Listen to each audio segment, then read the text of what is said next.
ओम बड़ा देवाय नमः। ओम महादेवाय नमः। आप सभी को होली की बहुत बहुत शुभकामनाएं। एक समय की बात है, हिरण्याकश्यप नामक एक दैत्य पैदा हुआ। इसने ब्रह्मा से ये वरदान प्राप्त किया कि मैं दिन में ना मरूं ना रात में मरूं, मैं अमर हो जाऊं, ना सुबह मरूं ना शाम के मरूं, ना अस्त्र से मरूं ना शस्त्र से मरूं, ना आकाश में मरूं ना पृथ्वी पे मरूं, नर से मरूं ना पशु से मरूं, अर्थात मुझे अमर हो जाऊं, अमर तत्व प्राप्त हो जाए। इस प्रकार से वरदान प्राप्त करने के बाद वो हिरण्याकश्यप और ज़्यादा प्रभावशाली होकर के नाना प्रकार के कष्ट देने लगा, संसार में सभी को कष्ट देने लगा और सत्य का मार्ग छोड़ करके असत्य के मार्ग पर चला गया। यही उसकी भूल हो गई। तब वरदान प्राप्त किया लेकिन उसने मार्ग न छोड़ दिया और उसकी मूल प्रवृत्ति दैत्य थी, इसलिए वो मूल प्रवृत्ति में चला गया। जब व्यक्ति अपनी मूल प्रवृत्ति में उधर चला जाता है, उसे उसको छोड़ देना चाहिए। अगर उसके गलत तरीके से असत्य मार्ग था, यदि उसको गलत तरीके से पहले उसका कुछ भी रहा हो, उस मार्ग को उसे छोड़ देना चाहिए, क्योंकि अब उसको सत्ता प्राप्त हो गई। लेकिन उसने ऐसा नहीं किया, अर्थात सत्ता प्राप्त होने के बाद, आपको बलशाली प्राप्त होने के बाद आपको सही मार्ग पर चल। हिरण्याकश्यप ने ऐसा नहीं किया और तुम भगवान बन गया।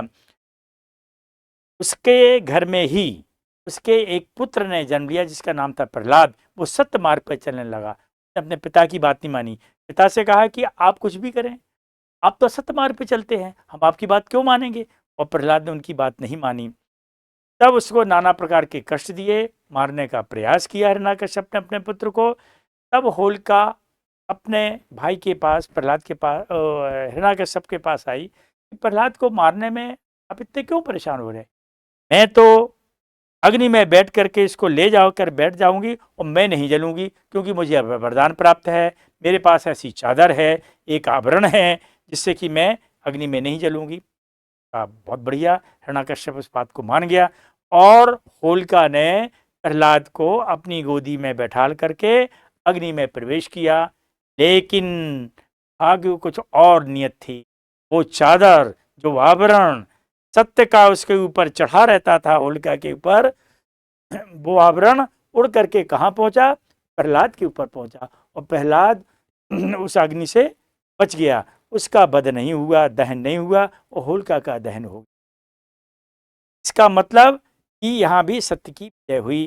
फिर हिरण्याकश्यप ने उसे बांध करके मारना चाहा तो भगवान नरसिंह का अवतार हुआ और उन्होंने हिरण्याकश्यप का वध किया।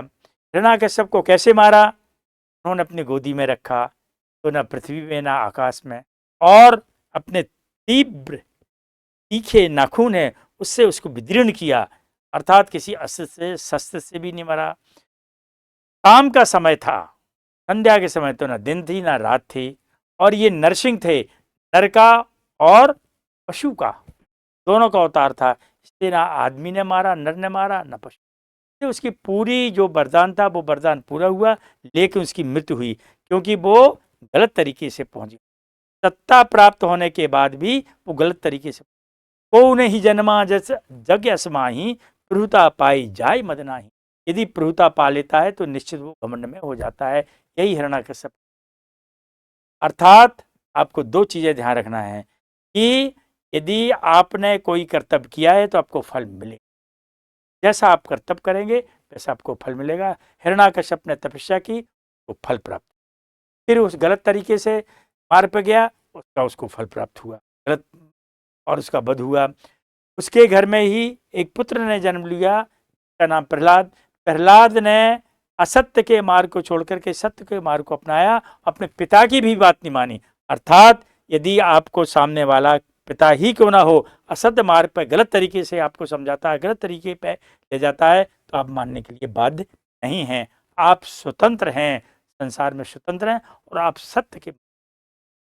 धन्यवाद, बहुत बहुत शुभकामनाएं। होली की सभी को बहुत बहुत शुभकामनाएं। धन्यवाद। जय बड़ा देव की, जय महादेव की। ओम नमः।